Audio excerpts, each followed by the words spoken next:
Welcome to the Virtual Memories Show. I'm your host, Gil Roth, and you're listening to a weekly podcast about books and life, not necessarily in that order. You can subscribe to the Virtual Memories Show on iTunes, or use our RSS feed with your favorite podcatcher.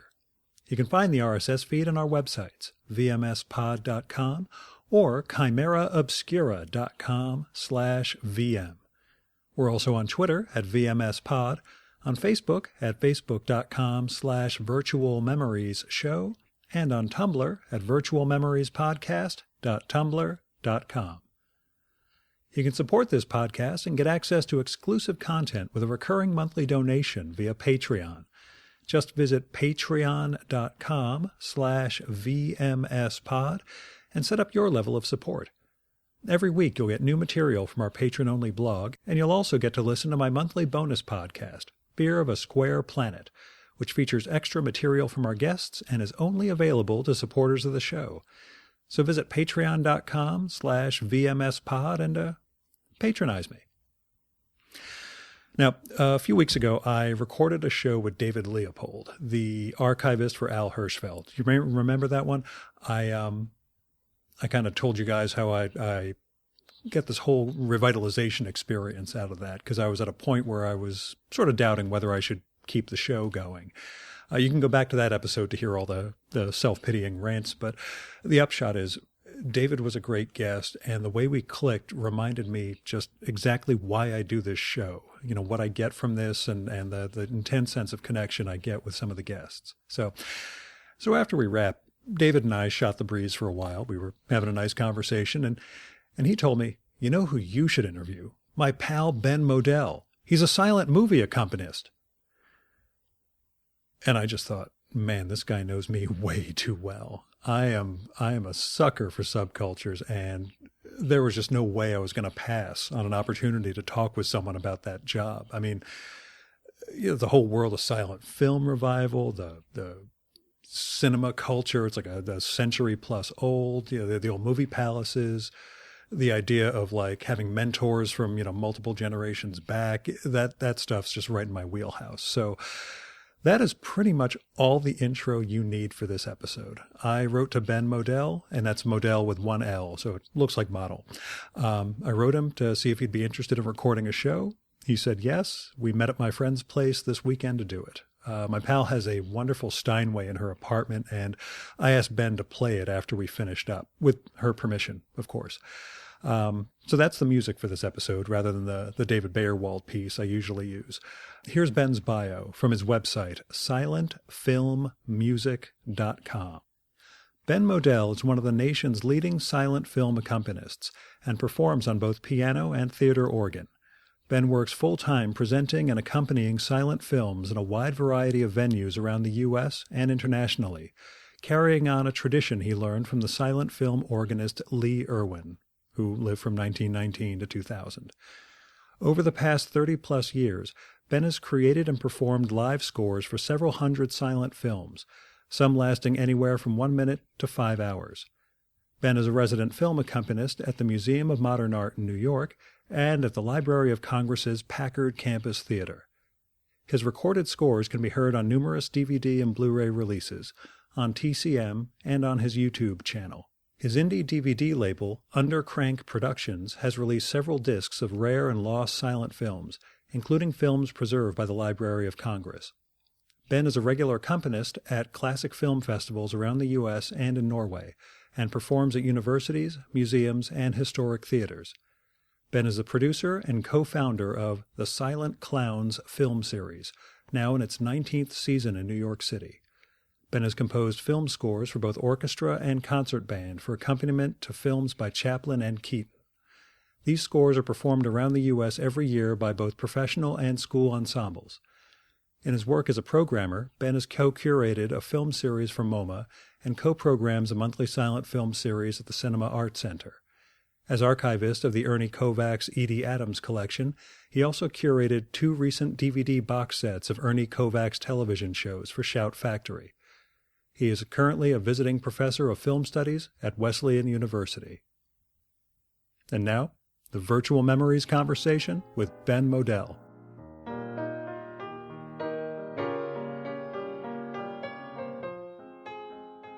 Which takes us to the obvious question. Okay. And I know you've been asked a million times, but my listeners probably haven't heard it. How did you get started doing what you do? Or do you want to explain what you do first? Okay. Yeah. I'm Ben Modell. I'm a silent film accompanist and historian. And I do some filmmaking work, and I'm also a producer and distributor of DVDs of rare and lost silent films. My main job is working as a silent film accompanist. I play piano and theater organ. I create and perform live musical accompaniments to silent movies. I got started playing for films in college. I was a film production major at NYU, having grown up being a Super 8 filmmaker. So that gives you an idea of how far back we go. How far back? Yeah. No iMovie. No. This is just. Yeah, I got to college just as home video kicked off. Mm-hmm. Just when you could buy a video cassette for $80. Yeah. Stuff like that. When I got to NYU, having made films since I was 9, been fascinated with silent movies since I was a toddler, but being really serious also since I was 9 years old, trying to see these films and seeing them either buying copies or getting to know a collector or two, and I'll talk about that later. I get to film school, and there is a film history class that everyone takes, silent in the fall semester and sound through about 1950. In the spring semester, all freshmen have to take this class. It's 1980, 81, and the films are shown on film. And 16-millimeter prints have perforations on both sides. There's no tracks on them, so the silent films were shown silent. And it just bothered me to watch these movies die and to die in front of a few hundred film students. And I had been a pianist since I was 5. I'd taken lessons. I had a very good teacher, a guy named Jeff Rayner, who allowed me to play and learn stuff I was interested in, and which at the time was ragtime, as well as doing classical music and some theory and improvisation. And I may have secretly always wanted to try accompanying movies. I had cobbled together soundtracks on an audio cassette to go with the Super 8 prints I had gotten from a company called Black Hawk Films, using instrumental recordings, classical music, stuff like that. And I had grown up watching the silent years on public television. In the 1970s, there was a series called The Silent Years, produced by Paul Killiam and Killiam Shows that had this series was significant in the first renaissance that silent film had, in that it was really the first time silent film was really taken seriously for broadcast television, in that complete features were shown without commercial interruption. These were new restorations, and they had really high quality musical scores. Most of them were done on piano by a guy named William Perry, Bill Perry, who was MoMA's film accompanist from 1968 or 9, actually, I think, until the early to mid 80s. And so these were really well crafted scores that took the film seriously. So I had seen films that way, and I had that sound in the back of my head. I don't know what possessed me, because I was not a performer. I was in band, on saxophone, bass, clarinet, but I did not have piano recitals or anything like that. Very uncomfortable around people and just in general, much less as a performance. And yet, my sophomore year, I had this idea to talk to the head of the head of the film department, the cinema studies department, about accompanying with silent films in the film history classes. I first went to the teacher, Robert Sklar, and he liked the idea. And he said, check with Brian Winston. I went to Brian Winston. Oh, wait, what a wonderful idea. We must have accompaniment for the silent films. What a great idea. So I began playing. Unlike a lot of my cohorts who started off playing for Hunchback of Notre Dame or the Phantom of the Opera or Intolerance or The General or something like that in college, I started off with the Lumiere brothers films, a train coming into the station, a couple, giving their baby a bath. These films that lasted 45 seconds, and then gradually built my way up to Cabinet of Caligari and The Crowd and Potemkin and all that kind of stuff. That's how and when I got started. The other part of how I got started was that there are no books on how to do this. And we found some that were published in the 1920s, but at the time there was no silent film accompaniment for dummies book, and so what I did is I went around and I tried to meet as many of the film accompanists working in New York City as I could. I figured they know what they're doing; they've been doing this. Let me see what I can learn from them. So I met Bill Perry, and he answered a bunch of questions. We had a few conversations. I met Stuart Oderman, and he answered a couple of questions. Same thing with Donald Sosin, I think Steve Sterner, and then I met Lee Irwin. And Lee Irwin was the house organist at the Carnegie Hall Cinema. Once upon a time, until some point in the 1980s, there used to be a thing called the repertory cinema.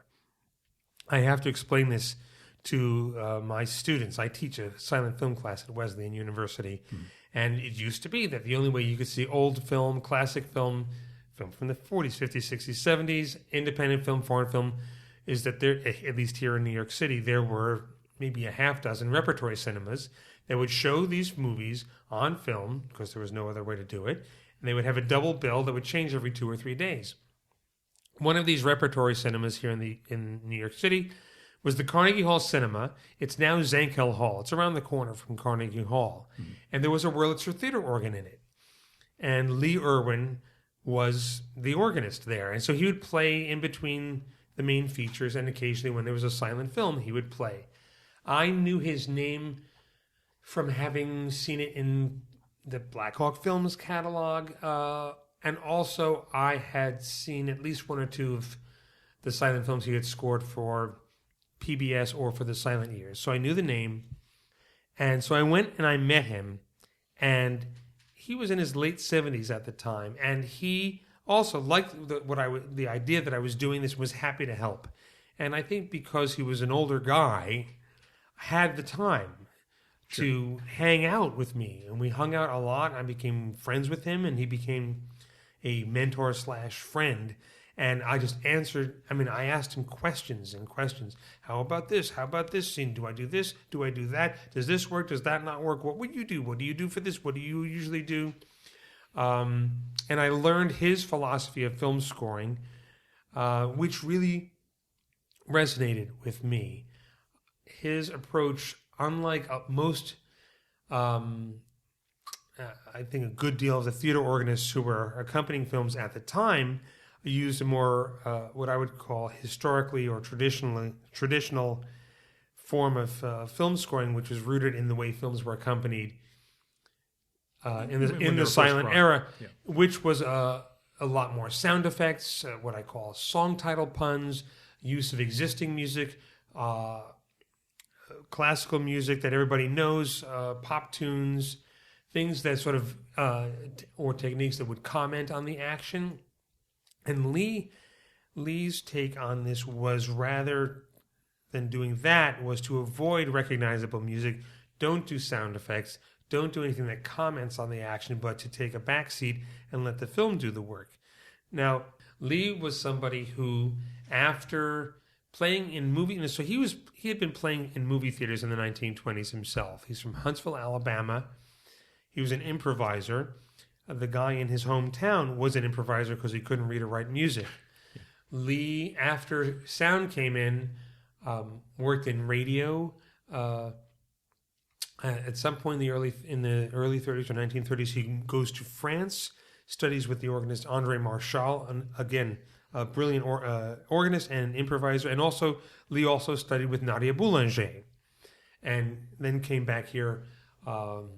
Worked in radio doing a show called Moon River, nothing to do with Breakfast at Tiffany's. It was a late night show on Cincinnati radio where he'd play music, and then wound up as the organist and sometimes a composer and arranger on the Arthur Godfrey Show on radio and then TV for 22 years. And then got back into film accompaniment.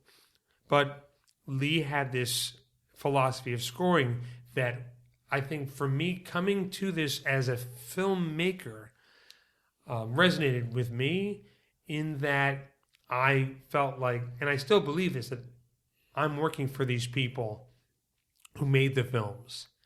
I wouldn't want the guy at the organ or the lady at the piano or organ doing stuff that was, hey, look what I know how to play, and hey, how I match this scene with this, or how I smacked the keys when somebody fell down or something like that. Because it just Lee's philosophy is that it just reminds the audience that you're there. Mm-hmm. And so this is kind of a long-winded answer, but it was a big part of how I got started, because between pelting Lee with questions and playing for two or sometimes 3 classes a week between Bob Sklar's basic film history class, and I was now playing for Bill Everson's classes, which met twice a week. So it's what I refer to as silent film accompaniment boot camp. I was playing for so much in my sophomore and then really the rest of college. I just played for a lot of different stuff. Did you pick up bad habits early on that got corrected with the more both the education you got from the mentors and your experience? I mean, I don't know if I picked up bad habits. I think I just got rid of bad habits I started out with, matching music, all that stuff. Because when I started playing, I would do that because I didn't know any better. Yeah. It's all I knew was that sort of thing. If there's a scene at the beach, you play by the sea and stuff like that. And so I would just gradually, and I still don't know how I did this, because I did not have a background in improvisation. And I would prepare as much music as I could to bring with me. I would write music out ahead of time. But I made myself teach myself theory. Yeah. I'm kind of an autodidact, if I'm going to use that word on television. And and so I just basically taught myself how to do this, and just, I think with Lee's encouragement, kept pushing myself into trying things. So I wasn't playing in the key of F or C all the time. And there were things I would try and I would think, oh, that didn't work. But I had this great opportunity to try things on a regular basis. And this is while I'm pursuing a film production degree and everything. But yeah, that's in a very large bunch of nutshells is how I got started. Is there a sort of secret society or was there when you were coming up, of these guys who were all the silent film accompanists? I don't know that there's a secret society, and it's not a secret society. The only thing that's a secret is that a lot of times people will meet me at a show. Oh, you must be one of the only. Well, actually, I can think of about 8 people just in the tri-state area. Yeah. And there's probably, another X number in California, and I know 4 or 5 people in Chicago, and there's some people in Florida, and then there's the people in Europe. Then there's the theater organists who give concerts, but also sometimes do films. There's tons of us, and there's more people doing this every year. I hear of a few more people who are trying it. Last weekend, actually, we have a theater near us, the Lafayette in Suffern, New York. Oh, yeah, that's where the Wurlitzer from the Carnegie Hall Cinema wound up. That's where, okay, because I was going to tell you, they had they're having the Robert Ben Moshe Film Festival. They were showing Singing in the Rain. My wife and I went, and for the half hour or so before that, they had a guy there on the Wurlitzer going bananas. And it was, we were just like, yeah, I would interview that guy, but I've got this one with Ben coming up. Yeah, so. Yeah, you should interview whoever there was. I could. Older guy, but yeah. Middle-aged to older, but. Yeah. I know there's a bunch of guys who do that. And what's great is that even though there isn't a silent film being shown, people get to hear that sound. Yeah. And even if you have an amazing sound system in your house and an amazingly well-recorded CD of theater organ, it's not the same as being in the theater. I was talking to somebody about this. I did a show at the Library of Congress where they have a digital Wurlitzer, and the difference between that, as good as it is, and being in a theater that has a real instrument, is that it's just physics, that there is air moving and vibrating because air is being pushed through wood and nickel or copper, I don't know, whatever the pipes are made out of, then it reverberates in the room. It's a very different, any theater organist will tell you different instruments have, and maybe getting the terminology wrong, there's a note that they call a room shaker. You turn on the 32-foot tibia or whatever the stop is, and like the Lowe's Jersey City organ, it's like, I'd say E or E flat or something like that. But there's one note, if you hit it, the whole building vibrates, and you can feel it. Yeah. And that's that's the important thing, is getting to hear that sound. Yeah, so even if there isn't a silent film, you're getting to hear what it right, felt exactly. Like. Now, when you play in some of these old movie palaces, in addition to classroom settings and other scenarios, to what extent do you have to get a feel for that place's actual instrument? Like if there's the Wurlitzer at the Lafayette is different than the organ in Jersey City, how tricky is that for you to play, or do you pretty much? It's not tricky. It's just like any piece of equipment, for whatever trade you're in, if it's a tool that you don't bring with you to the job, they all kind of work the same. That's what I wondered. Basically, and they all have their own idiosyncrasies. They're 90-year-old instruments, so some of them, not every pipe sounds exactly the same. Sometimes you'll be playing a show or a concert, and one of the notes ciphers, which means that it stays on. And out of the corner of your eye, you'll see somebody scurry out of the theater, and they're basically running up into the chambers and finding that note, and they take care of it. But if you were 90 years old, you would cipher too every once in a while. It's like they're living creatures, and each of them has, different types of sounds. A Robert Morton will sound different from a Wurlitzer, and different Wurlitzers will sound different from each other, just because of the physics and the acoustics of a particular room. Mm-hmm. And do you like are there particular theaters you love to play in?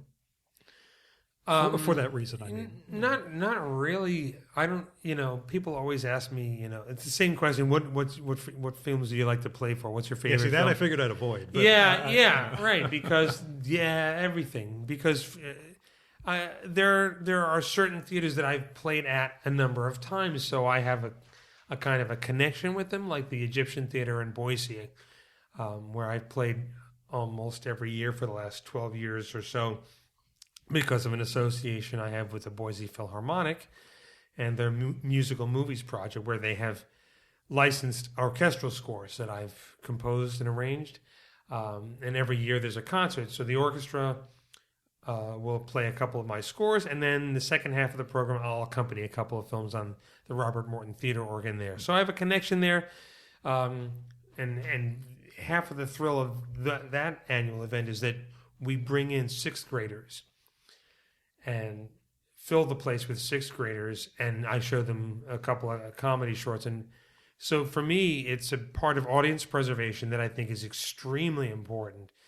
Like this past February, we had two assemblies, 700 kids each. So that's 1,400 kids in Boise or in the Nampa Valley who have been in a 1927 movie palace, saw a silent film accompanied on an actual original installation theater organ.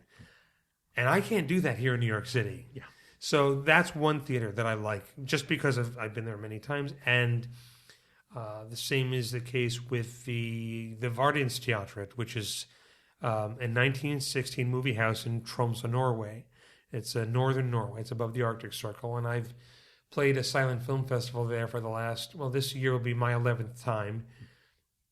Like I said, it's a 1916 movie theater. It's the oldest functioning cinema in Norway. They can show 16:35 as well as digital video, but it's what we tell the students in Boise and in Tromsø. We're putting you in a time machine because you're sitting in a space in the space where people saw these movies.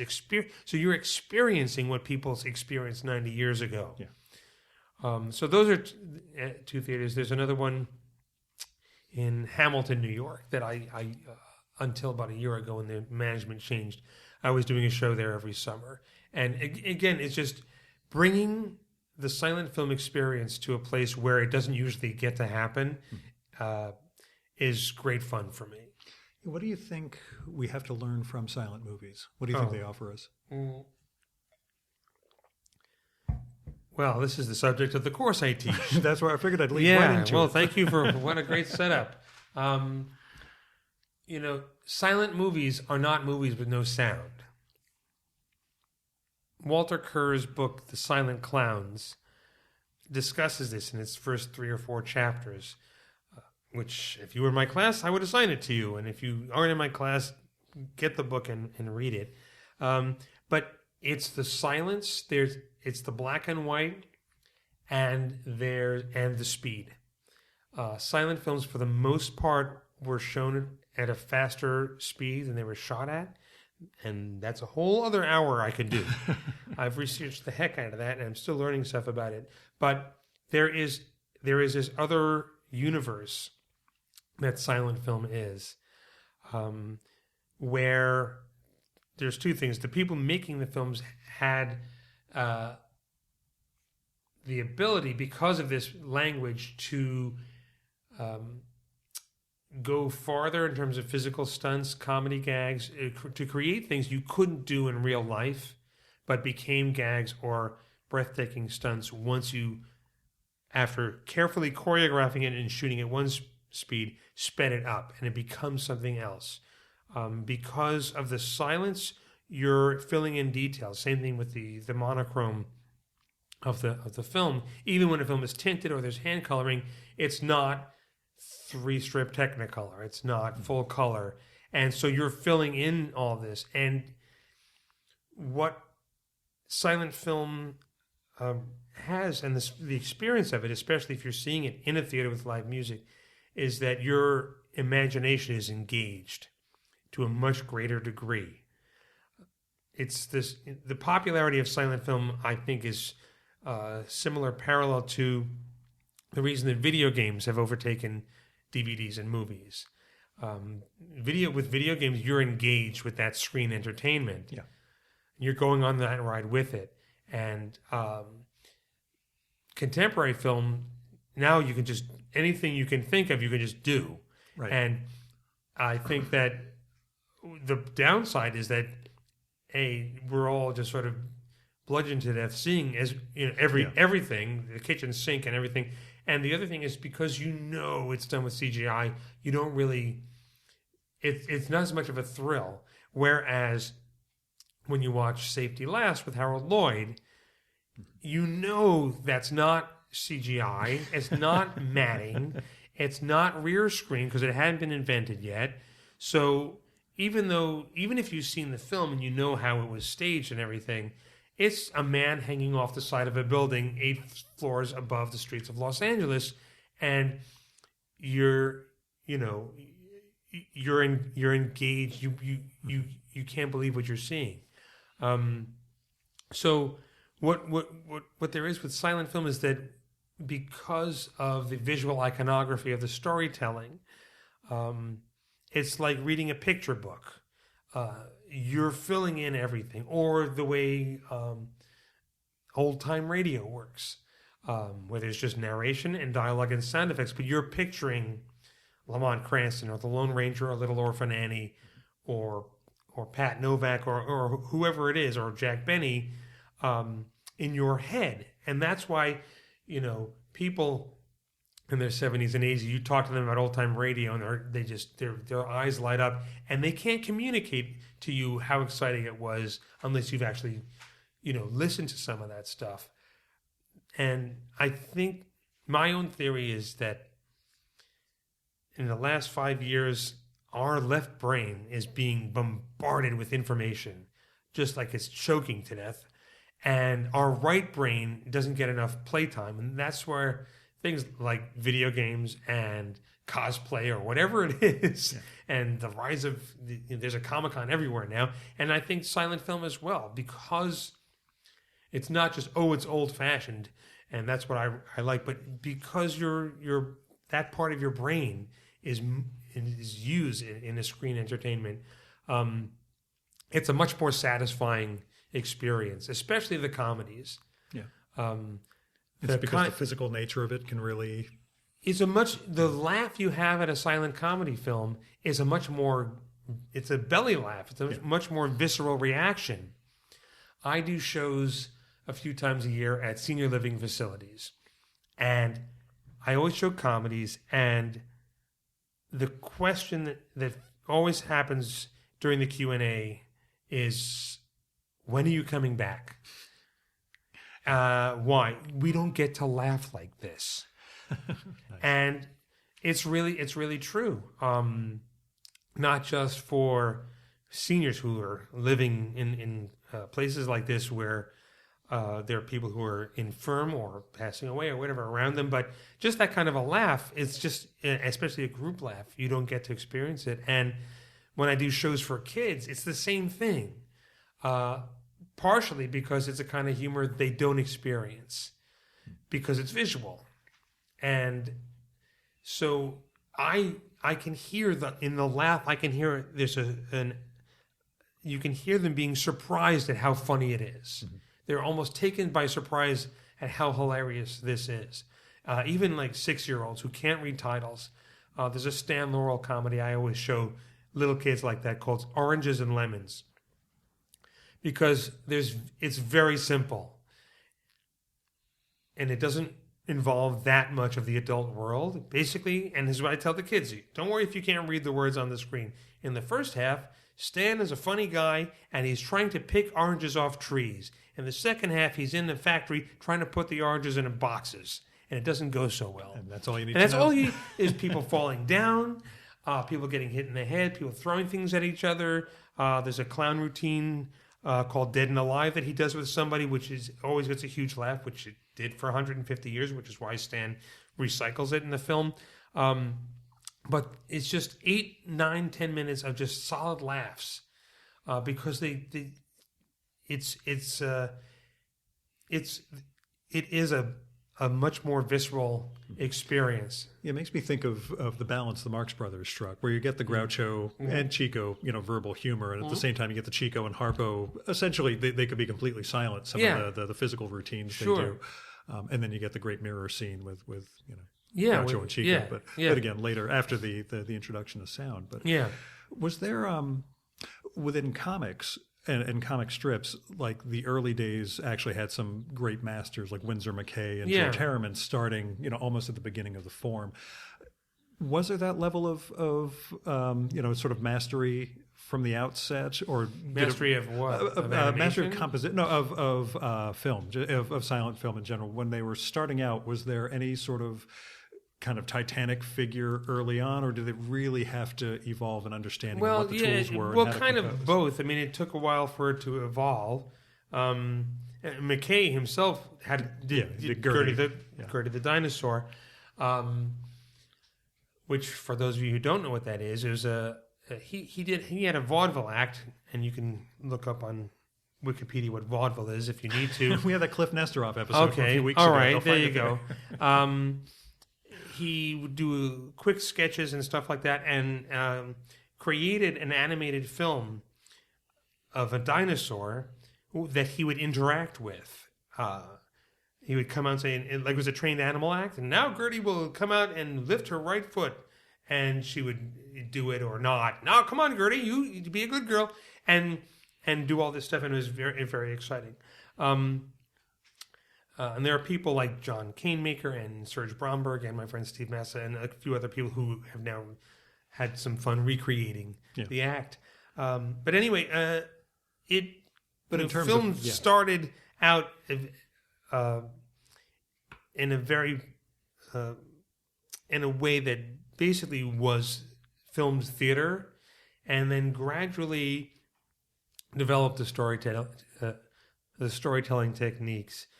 And it took a lot of people a while to catch on there were a few directors, in particular D.W. Griffith, who just seemed to know what you could do and what you could do more of with film.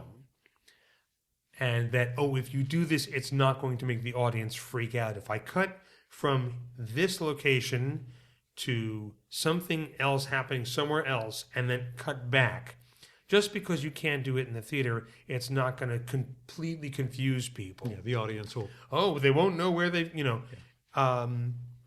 was a device he claimed to have borrowed from Dickens. And so there were people like Griffith who pioneered, whether he actually invented certain things like the fade out or whatever, kept trying different things. There were other directors at companies like Vitagraph and Edison and Thanhouser who were trying new things in terms of the storytelling. Gradually moving into feature length and toning down the acting so it wasn't quite so full of gestures from the Delsart tradition and things like that. So once Griffith moves into feature length in the early teens, around 1913, 1914, then gradually with Birth of a Nation in 1915,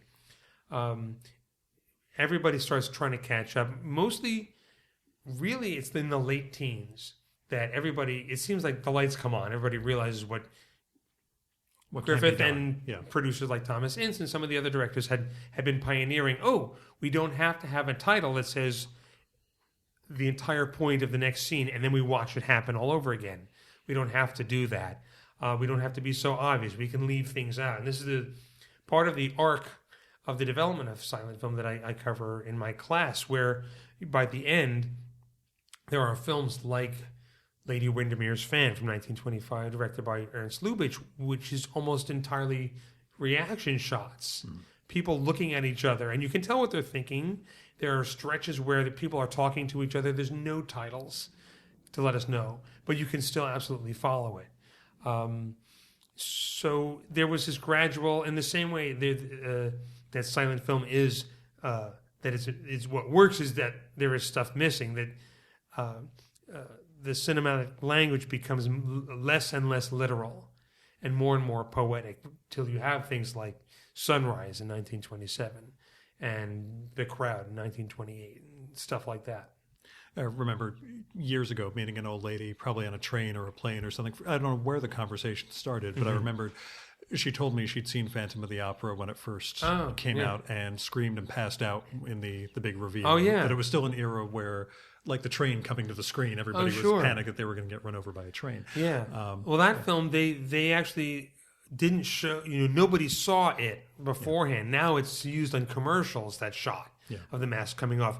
But nobody saw it, and the trailers for it and the advertising for Phantom of the Opera did not show that mask, that face. Yeah. So it is pretty horrifying if the score that's being done builds it up the right way and handles it the right way. It can be a pretty frightening moment, even today. Yeah. Now, you mentioned that when you started out, you used a lot of prepared material, and you had some of the bad habits or the obvious ones. Yeah. As you got better and better at this, how has your style changed beyond simply the getting rid of the puns? How do you find your music and the interaction with the audience and the understanding of how they're perceiving it? How has it changed? I'm always trying to improve on it. I'll definitely say that. No artist is, but I'm never pleased with the score. And I'm always, even while I'm playing, like, I did that again, or, I'm still in E flat, jeez. But I'm always trying to expand the musical vocabulary and what I'm doing. I'm not sure if I can pinpoint how it's changed. I've pushed myself to play a little better. I did not go to a conservatory. I'm not a conservatory musician. If you've heard me, you know that. By the number of clams I hit at every show. But I try to play better and try to pick up new things. I'm currently trying to play less, trying to hold back more, trying harder to create melody. I had this experience last year being part of an orchestra that was performing the live score for City Lights by Charlie Chaplin. And this was part of the festival in Norway. The Arctic Philharmonic opened the festival with this, and Timothy Brock, who is the guy you get, if you can, from the Chaplin estate. He's the official conductor. He also restored the score. Mm-hmm. He's great to work with. I learned so much just from the rehearsal process. And he's actually going to be in New York in May, doing at least one, maybe it's 2 dates of City Lights with a live orchestra. If you can hear the sound of my voice and you haven't missed a performance, and save up your paper route money and go. It's a great film, but I think that seeing that film with a live orchestra, there are certain very quiet moments, especially the very end, that I can only imagine are even more effective in a live setting with an orchestra that's not mic'd, as opposed to the recording. But in going on the journey of that score and learning the music and rehearsing it for 2 days and then doing 4 performances, 2 for schools and 2 for the public, I learned so much about that score and how amazing Chaplin's understanding of film music was, because it's a 1931 score, but stylistically it has nothing to do with the sort of shticky scores that everybody was doing in the 1920s. He writes music for certain scenes that you wouldn't, I'm making air quotes right now, think would go with that particular scene. The boxing match, for instance, the music he wrote that goes with that boxing match, that's not boxing match music, but it really works and it adds this other dimension. It's not repetitive. It's very simple. Chaplin's music for his films is deceptively simple and very catchy at the same time. So I'm trying. So it's something that inspired me. Okay, let me see what I can do to hold back. The watchword I always give myself is that, and what I tell people is that I'm trying to create music that's interesting enough to listen to. I don't know. It's pretty enough to listen to, but not interesting enough to pay attention to. Okay, that's it. Stuart Oderman had a great analogy. He said that it's like the air conditioning. If it's working, you don't notice it. Mm-hmm. And I listen to recordings that I have of Lee Irwin's film scores, and they're really simple to the point that I'm trying to listen to it and I tune out, and I catch myself like, oh, my mind wandered again.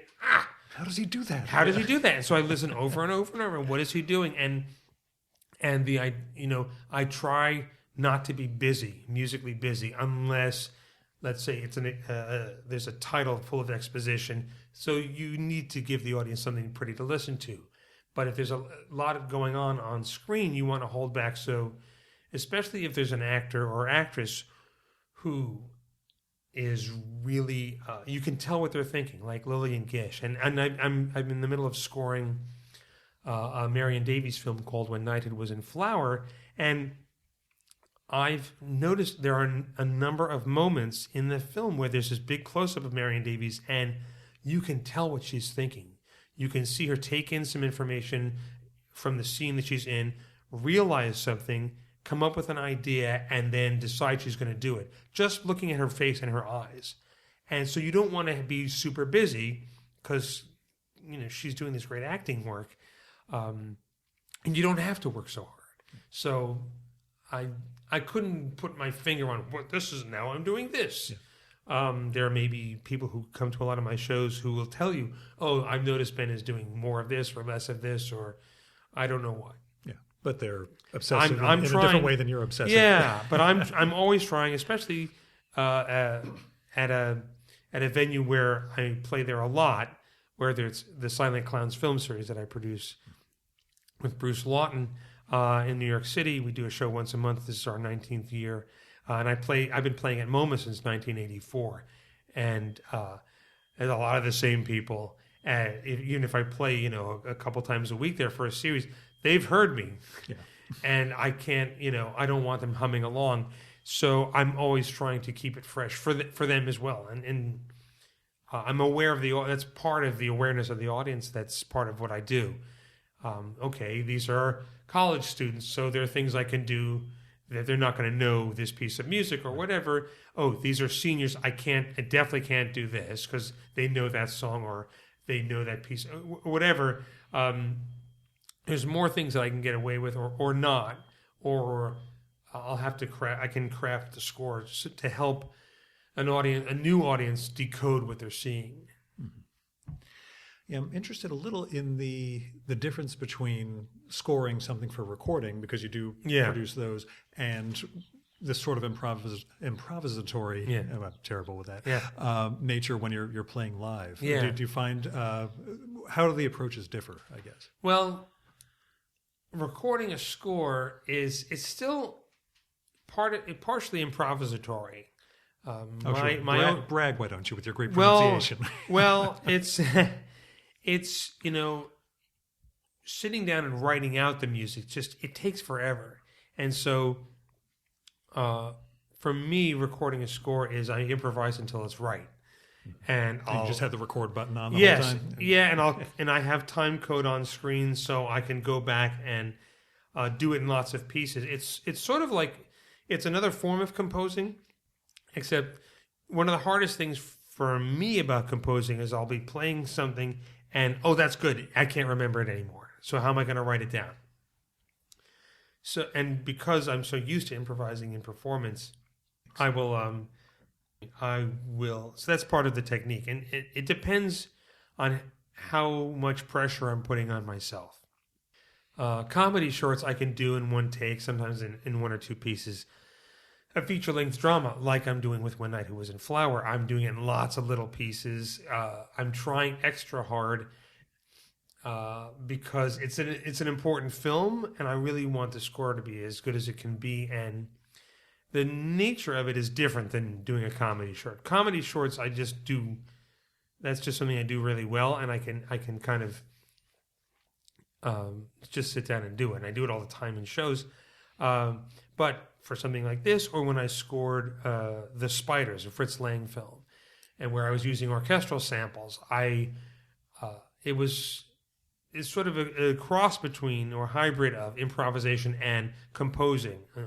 Instead of writing it down, I was actually playing it as it came to me, and hearing an orchestra in my head, which is part of, for me, what theater organ playing is. You're playing an orchestra as opposed to playing the organ and showing off the noises and sounds it can make. And so, which is something else I picked up from Lee. The instruments were referred to when they were invented as unit orchestras. The idea is that you could have a big symphonic sound, but you only had to hire one person to play it. There are some organists who play in a style that uses a lot of sounds and a lot of different kinds of sounds and shows off the instrument. There's some of us who also will hold back and play with one or two sounds, one or two ranks at a time, as if it was an orchestra playing. So that goes into part of the recording process. The hardest part for me is that the amount of pressure I put on myself, because I'm very much aware as I'm recording that people are going to be listening to this. In a show, it's more. And I think also that it's not a casual fan base. People right. who listen to this care. Yeah. There's a guy I know who passed away recently at the age of 99, who was a film accompanist, who was the first accompanist at the Cinema Arts Center out in Huntington, on Long Island, where I do a series once a month. And I've known him for the last several years, and I would talk to him, and his expression for improvising, especially at his shows, is you're creating music of momentary significance. It's ephemeral. Like, if I hit a clam, it's going to be over. And they'll forget about it, and they'll clap at the end of the show, and that's it. But if I hit a clam when I'm recording, I have to go back and do it over, or fix it, or I'll usually leave a couple in there so it's me. There's a Jonathan Edwards, that's not his real name, but Jonathan Darlene Edwards, there's in his liner notes for one of his albums, he says that people who can hit all the right notes all the time are a dime a dozen. So I always feel good about that. Is there a distinct Ben Modell sound as far People as you're concerned? who listen can tell. I mean, I can tell all my cohorts if I within like a half a bar or a bar, like, oh, that's Donald Sosin, oh, that's Philip Carley, oh, that's John Marsalis, or on the organ, oh, that's Clark Wilson, or that's an old recording of Gaylord Carter, or that's Bernie Anderson, stuff like that. I can tell, and with me, it's the same thing. Yeah. Oh, I can tell when it's me. Like, oh, that sounds really stupid. That music sounds stupid. Yeah, the self-deprecation makes you feel. No. It sounds really uneducated. That must be me. So, yeah. I mean, we all can tell. I mean, people I know can tell who's playing if they've heard a lot of stuff. Is there a degree, given the improv of what you're doing, that you adapt on the fly based on how the audience has been reacting over the course of a performance? Yeah. And that's the advantage of improvising. There are a number of accompanists who work with the original scores if they can be found, or the original mood music cues. Mm-hmm. If those can be found, those survive by hundreds and hundreds. And if you follow the cue sheet that was printed, there's some people who just work with that and insist that that's the only way to do it. And there's some people who work with those cues but create their own compilation. The advantage with improvisation is that I can always improve the score. And for a newer audience, the first 5, 6, 8 minutes, I can feel it. You know, there's an adjustment they're making because it's a new, they're taking in a screen entertainment form that's new to them. It's a new mode. It's a new mode completely. And so I have to remind myself, yes, they're not laughing yet because they're still getting used to what the heck this world is. And then there's always, with comedies, there's one laugh that just, they can't help but laugh. And that gives them permission. Oh, okay, it's okay to laugh at this. And there are certain films that I just know really well, and I know where that laugh is. In Chaplin's The Immigrant, if they don't belly laugh when, after he's been leaning over the railing at the beginning and turns around holding the fish, there's a gag where they're inside and the boat is rocking back and forth, and a large woman slides back and forth. That always gets a huge belly laugh. And from that point on, everybody knows, oh, okay. But you're helping the audience focus and enter that world. Sometimes you have to do that musically to help them decode it. Sometimes with a more experienced audience, it's not as hard. And I figure with your film festival, you know, those are people who know what they're in for. Right. Like at the Silent Clowns, we can show just about anything, and they're there to laugh. They're there to appreciate the comedians. So no matter who it is, whether they've heard of Marcel Perez or Snub Pollard or whoever it is, or even Bruce has programmed a show of Chaplin shorts where there's one that we'd run over the years that just never get over.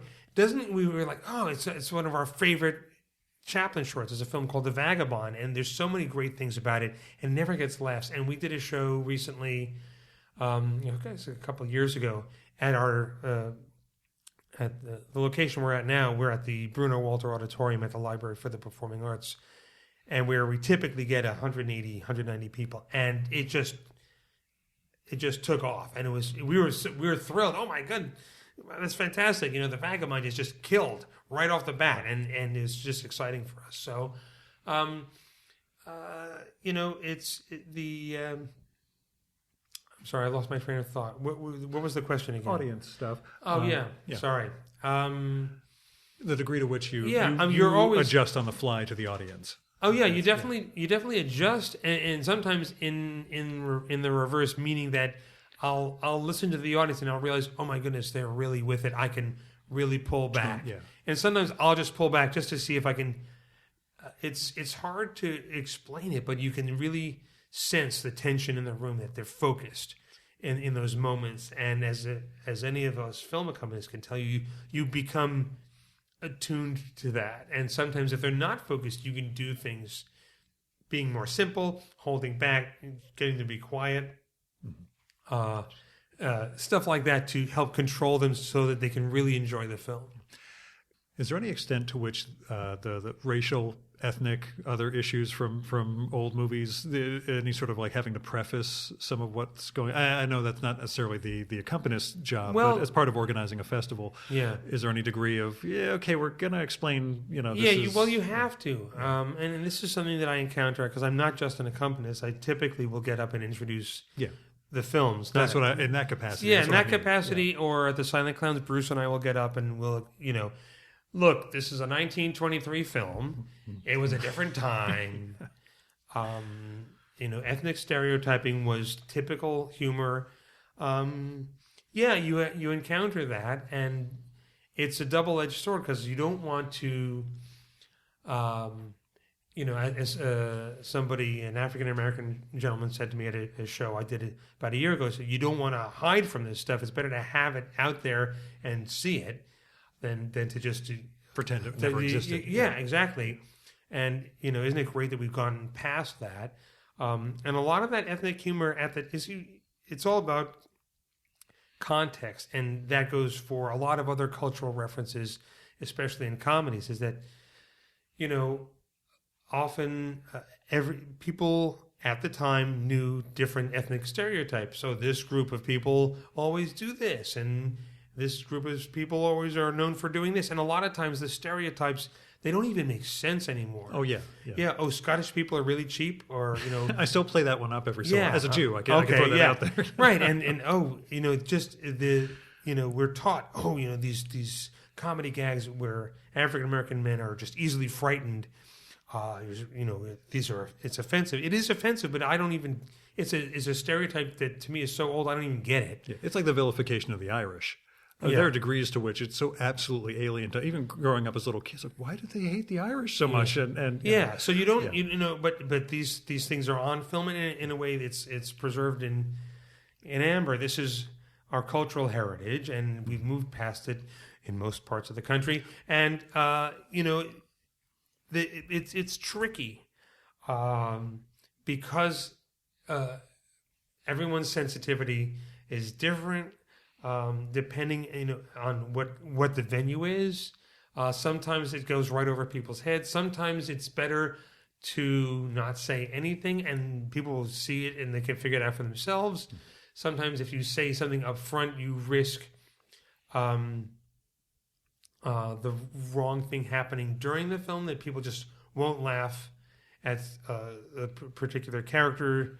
And everybody has their own experience. So there's some people who have no trouble with some of the ethnic humor, and there are some people who are deeply offended by it, even though you're watching an old movie, but it resonates, and you can't control that. You have no control over that.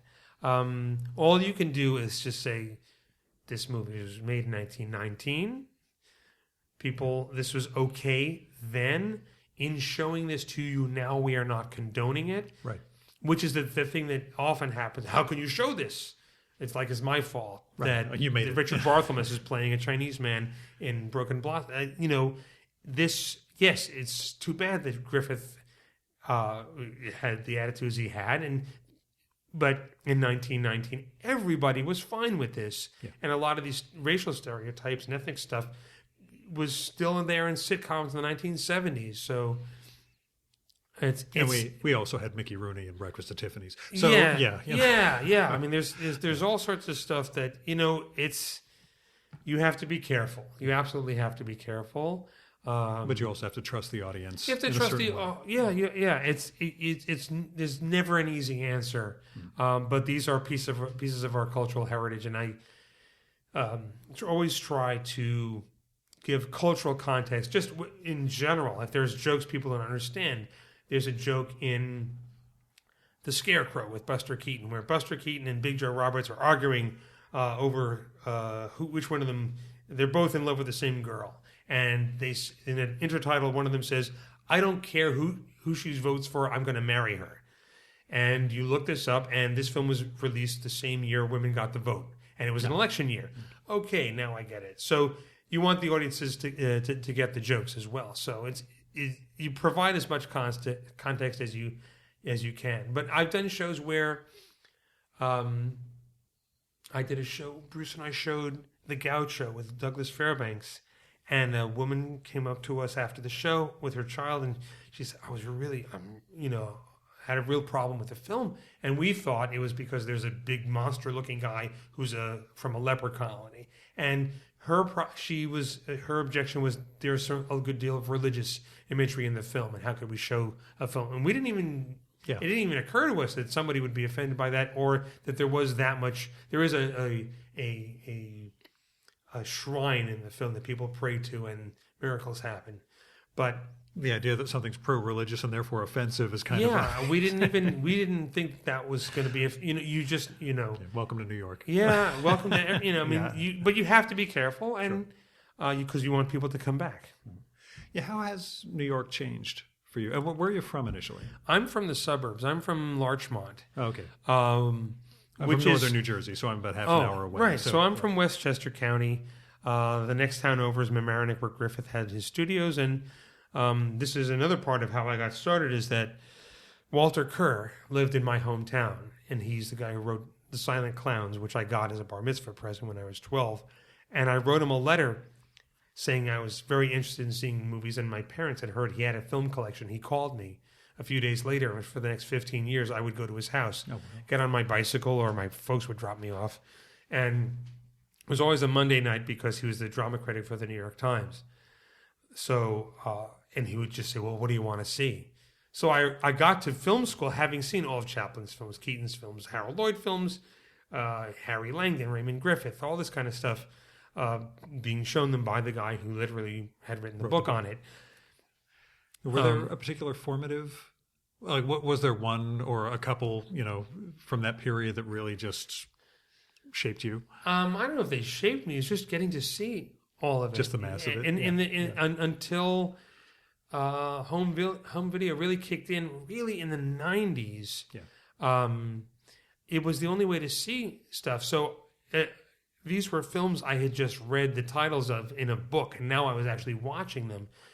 And this is what happened when I was playing for Bill Everson's classes. There were a lot of things that I played for that they were extremely rare, partially because he had saved them, where I was seeing these films for just getting to see them was so. What was formative for me was getting to see these films, and I had these, I had Walter Kerr, Lee Irwin, and Bill Everson. They were not in a didactic way mentors, but they were people who were a generation or generation and a half up from me who said yes and were just happy to feed my mania for this stuff. So I grew up in the suburbs and did not, for whatever reason, come into the city that much to go to films at MoMA, which I really should have. I know other people who did that, but I did not.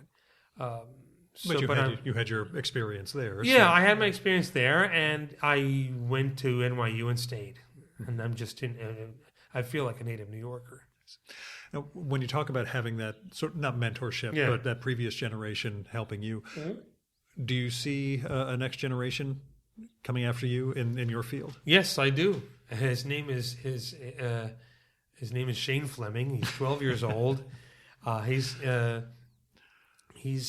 got the bug, and he's come to a lot of our shows at the Silent Clowns, and he was one of the fan hosts on TCM a year or two ago. He really has the bug, and there are other people. He told me, there's a guy he knows in Michigan who's also a teenager. Oh, great. And there's a young woman from Baltimore who I met at shows I do at the AFI Silver Theater who is just nuts for this stuff. So they're out there. And where do you think that comes from? Again, that same idea. I have no idea where it comes from. There are some people who, like me and Bruce, Bruce grew up in a family of film historians. His grandfather and great-grandfather were cameramen, and he was shown these movies from the time he was a toddler, almost programmed to love this stuff. But there are people like my friend Steve Massa and many of the other people I know. We just discover this stuff at an early age, and we're like, that's it. You discover this stuff. So where it comes from, I have no idea. It's not, we have no idea why Shane became so enamored of early and classic film at age 6, 7, or 8, or whatever it is, or Given everything else he could have been watching on YouTube. yeah, or this young woman Gabrielle who I've met in who lives in the Baltimore area. What clicked, but it happens, and I'm sure there are tons more people like that. And the advantage that they have is that because of the internet, they can see and learn tons of stuff that it took the rest of us, years of going to our local library and hoping the Everson book we were looking for hadn't been checked out, and we'd have to keep borrowing it and renewing it and renewing it and renewing it and renewing it and renewing it until we just hung on to it or whatever.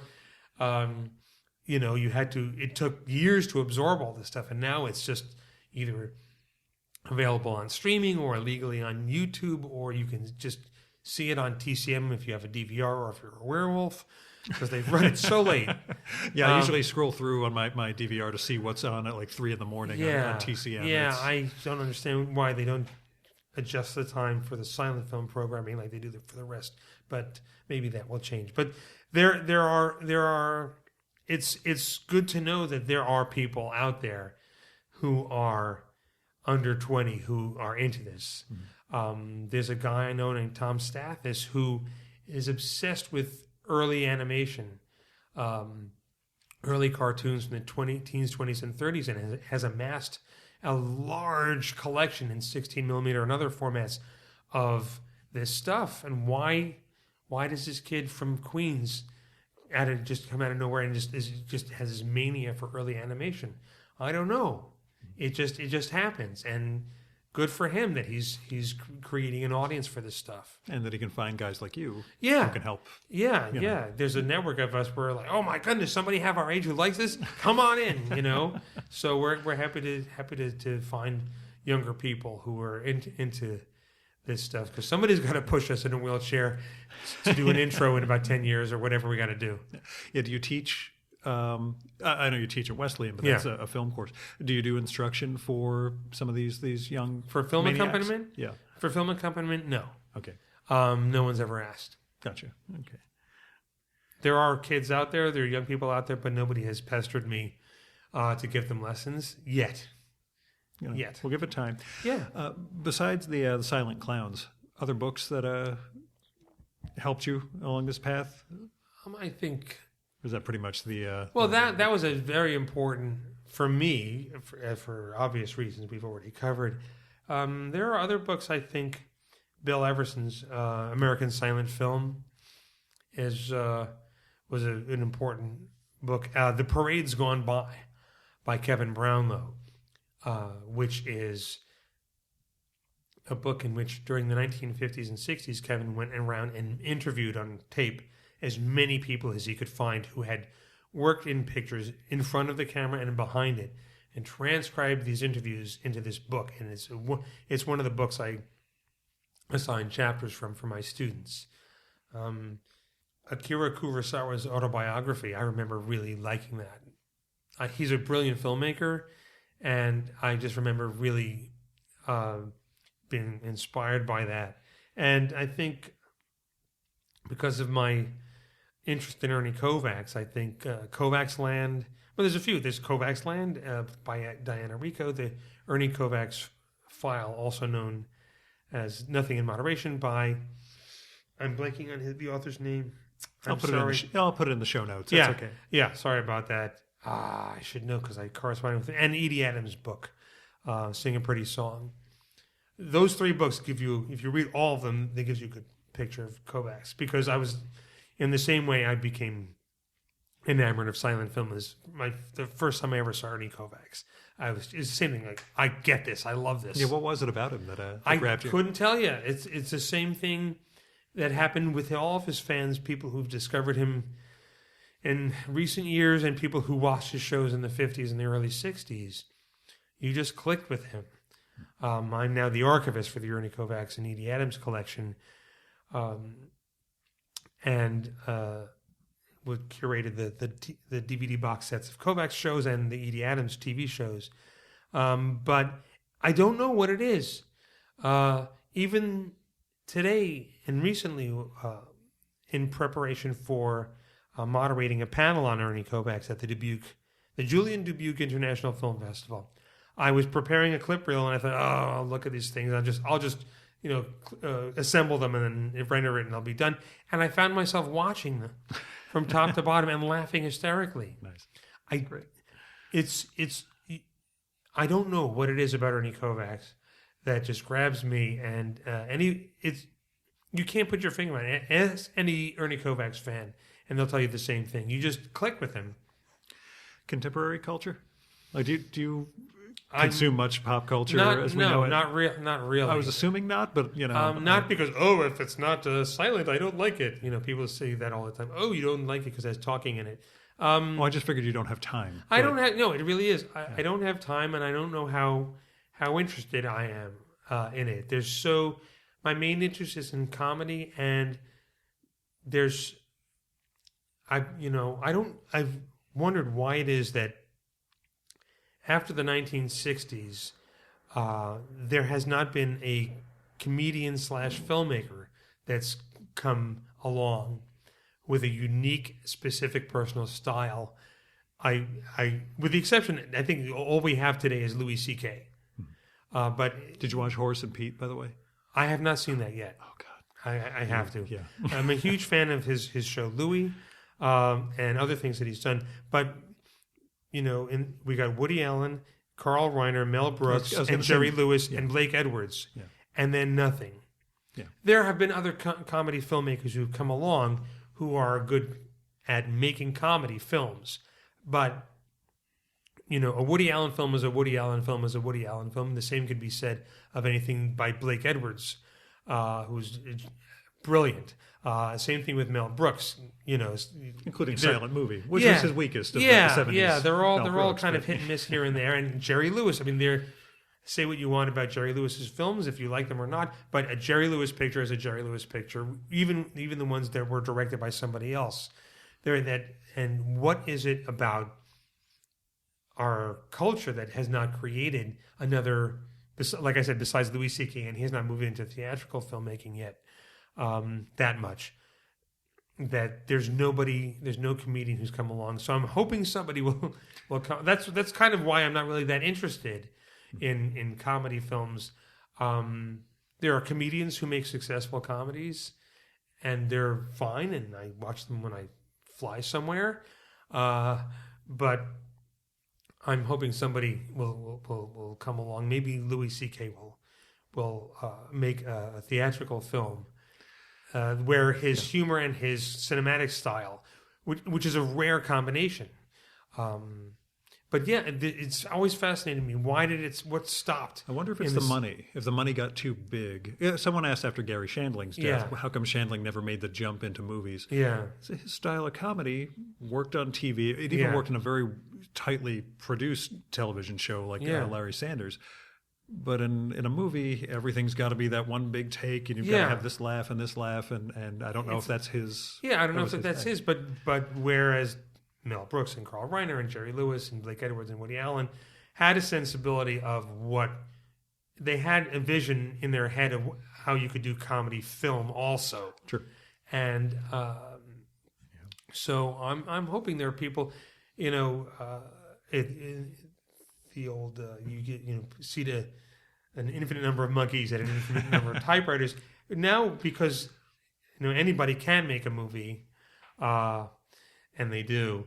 Hopefully, there are other comedians out there who are also have a filmic sensibility that can be an expression of their comedy, who will come along and bring something to comedy cinema that's really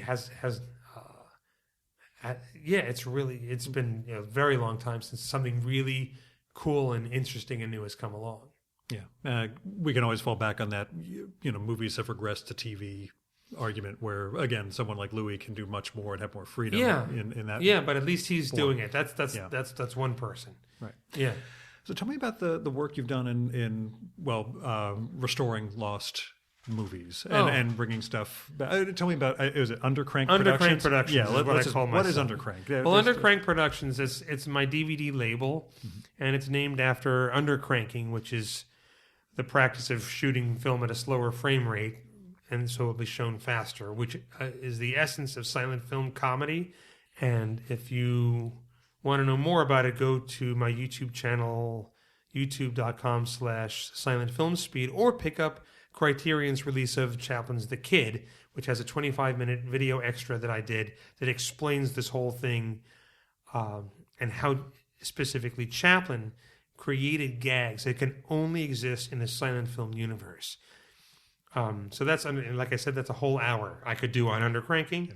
It's a lecture I've given. Yeah. Well, it's very visual. People have said, "Why don't you write a book?" Well, how do you?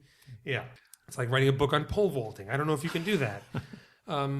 So Undercrank Productions started out as a Kickstarter to produce and release a DVD of rare comedy shorts I had accumulated in 16mm. If they're sitting on my shelf, they're still lost as far as I'm concerned. And there's not a lot of opportunity for offbeat little shorts like this to get shown. There used to be a festival called Slapstick-Con where once or twice one of these things had been aired. But there was not really an outlet for this. And I started out as a trial balloon. I posted a couple of these things, scored them, and posted them on a YouTube channel. This got some attention. I think Leonard Maltin said something nice about it in his column. I got a lot more followers. I thought, oh, this is worth pursuing. And coming back to Louis C.K., this is around the time that he did the release of his Beacon Theater concert.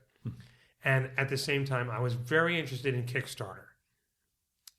And this is 4 years ago.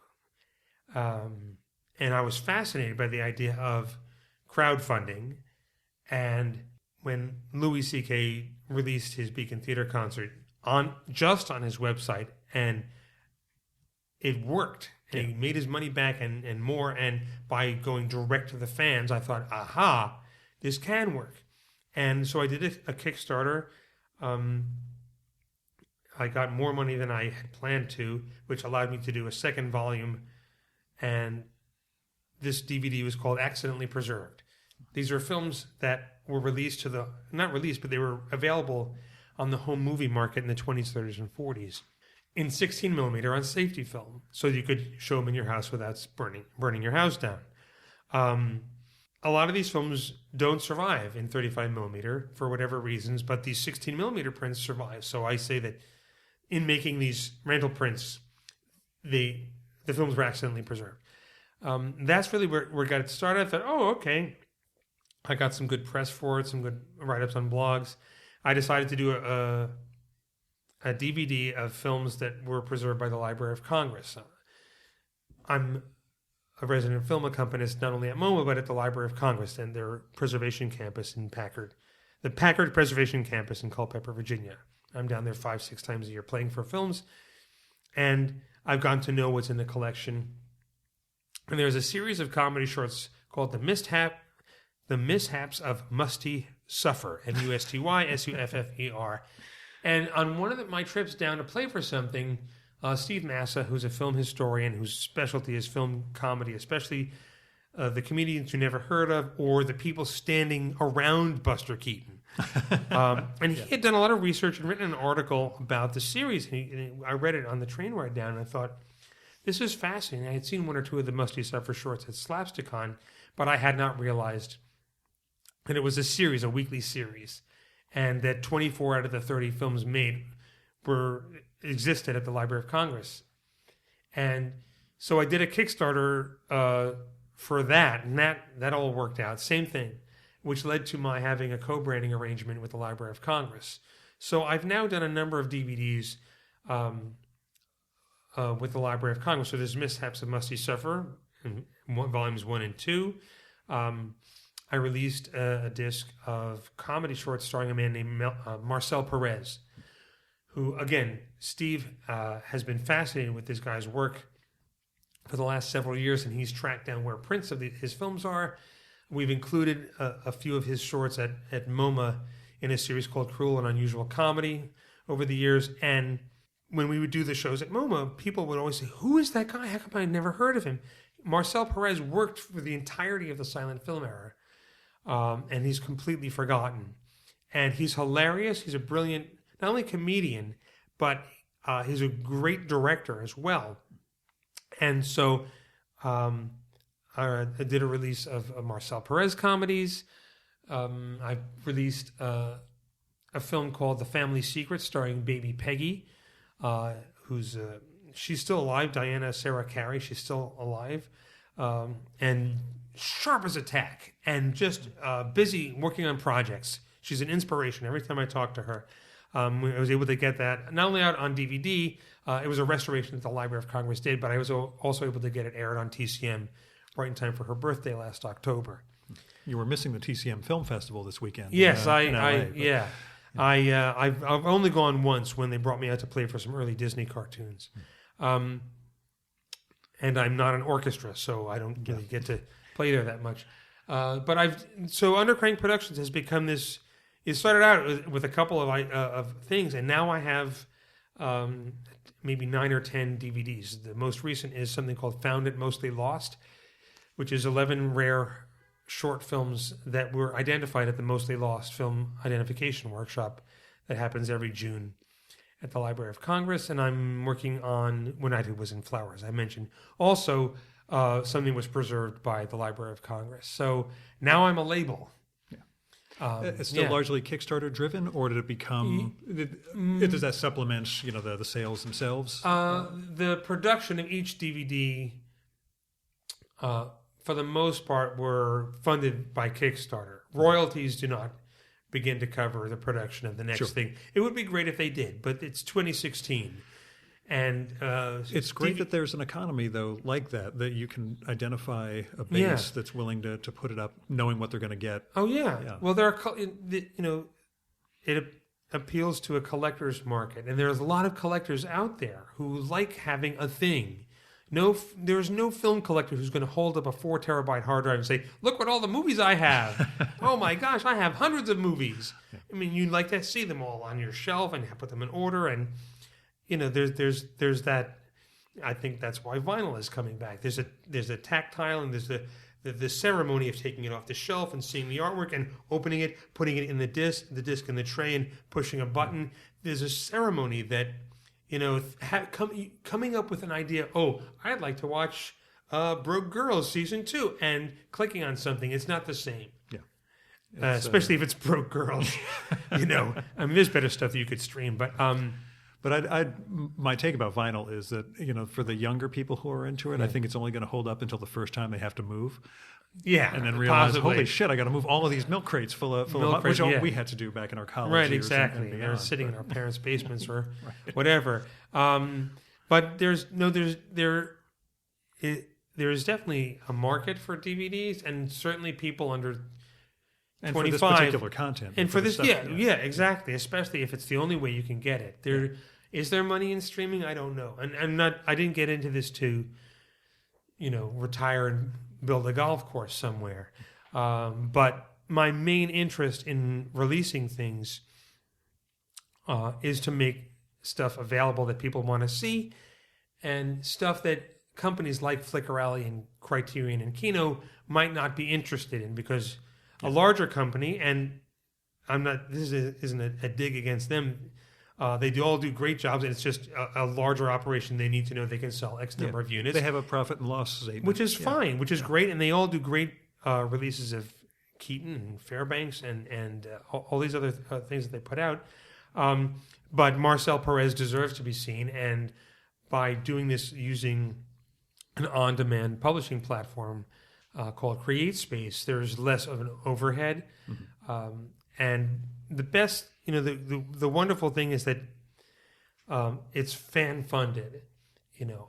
What I say in all of my Kickstarter videos is, this is a chance for you to be part of the somebody in why doesn't somebody put that out on DVD? Right. That's great. Because it is something we all say, such and such an archive has this. Why doesn't somebody put that out? Well, because it would cost X number of thousands of dollars, and they'll never make it back. That's why. Because Buster Keaton isn't in it, they're not going to make any money on it, and it costs a lot to do it this way or whatever. But When Knighthood Was in Flower deserves to be available. It's not going to sell 2,000 units. Nothing I've put out has sold even 1,000 units. But if you want to see it, It's available. Like Family Secret is not a big seller, which I don't understand. But people who want to see two hard to find Baby Peggy shorts in gorgeous HD transfers from nitrate or 35 millimeters preservation negatives, as well as the feature, if you want to see it, it's available because I put it out. It's just a matter of this deserves to be seen, whether it's a Monty Banks feature like Flying Luck or a Marion Davies film. 2 last questions. Yeah. Is there a holy grail of something that hasn't been uncovered or discovered yet? Something you've been, God damn it, I wish somebody would find. Oh, well, we're all looking for Hats Off. Yeah. It's a movie. It's one of the Laurel and Hardy silent comedies. It's just lost. All of their other silent comedies are around, but a hunk of Battle of the Century, which was lost, just turned up last year. So there are things like that turn out up. there. Yeah. Things turn up that we'll never see that again. I mean, the 1916 Sherlock Holmes was lost. It turned up 2 years ago, and now it's out on DVD or Blu-ray, and it's touring, and so you can. We're all hoping that Hats Off is somewhere. Yeah. And the Holy Grail everybody talks about is London After Midnight, which is the Lon Chaney film. But there's lots of lost films that, boy, it'd be great if this turned up. So on a personal level, do you have ones, or they Do I pretty have much a fall personal into one? that? Or are you just happy for the things that have been found? Yeah. There's. I don't know if it's a holy grail, but I would love to see more Marcel Perez films turn up, and I think that his films are out there, and people don't realize that's who he is, and that's already happened. A film that he's in turned up in an archive in Wisconsin. They didn't realize it was a Marcel Perez film, but they were looking at it, and because now his face is out there, oh, you know what? This is actually a Marcel Perez comedy. And another, I mean, there may be other archives and because he appeared under different names, Robinet, Tweedledum, Tweedy Dan, Marcel Perez, Marcel Fabre, Fernandez Perez, his name kept changing, and there's tons of films where the main titles are missing, but they've been preserved. So I would love to see more.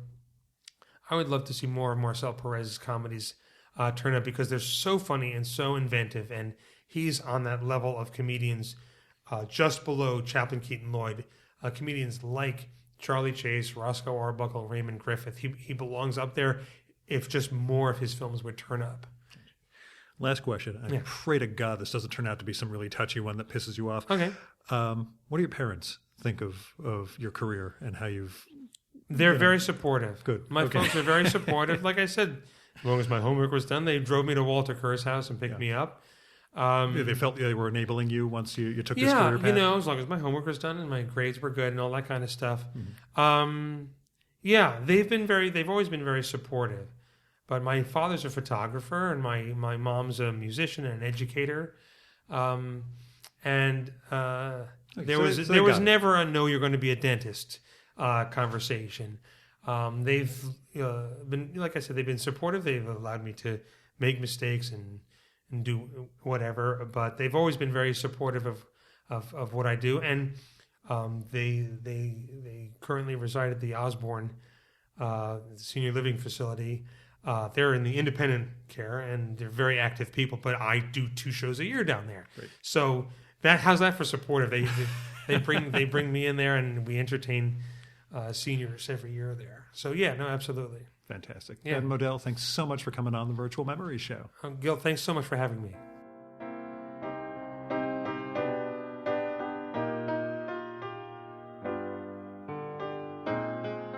And that was Ben Model, with 1 L, like I said. Visit silentfilmmusic.com to learn about Ben's work and where he's playing, and the Silent Clowns film series, and his own podcast, which I'm sort of hoping this show guilts him into doing more of that one regularly. His Undercrank Productions DVD label, his YouTube channel, and more. There's so much to learn about this whole culture, and I'm just happy that he made the time to sit down and talk. Now, after the main conversation, I asked Ben, so, who are you reading? If you want to hear his answer to that, you'll need to become a supporter of the Virtual Memories Show so you can get access to our monthly podcast, Fear of a Square Planet. You can do that at patreon.com/VMSpod or at paypal.me/VMSpod. I've got all sorts of goals and goodies in place for supporters of the show, including that podcast, a patron-only blog, a series of ebooks I'm hoping to launch, and more. So go to patreon.com/VMSpod and support the art of fine conversation. A special thanks go out to Paul W. Jones, Michael Janizik, Fred Kish, Jonathan Kranz, Andrew Mason, and Zach Martin for going over and above in their support of the Virtual Memories Show. We got the full list of show supporters at chimeraobscura.com/VM. Now, as far as expenses go, this episode was recorded at the home of a pal of mine in New York City this past Sunday. The toll at the GW was $11. Parking was another $20.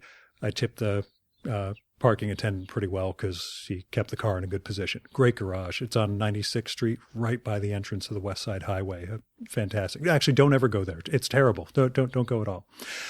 Smartly, I did have my coffee before I left to do this, so we didn't have any other expenses. Still, if you want to help defray some of that or just want to show your love for the show, visit patreon.com/VMSpod or paypal.me/VMSpod.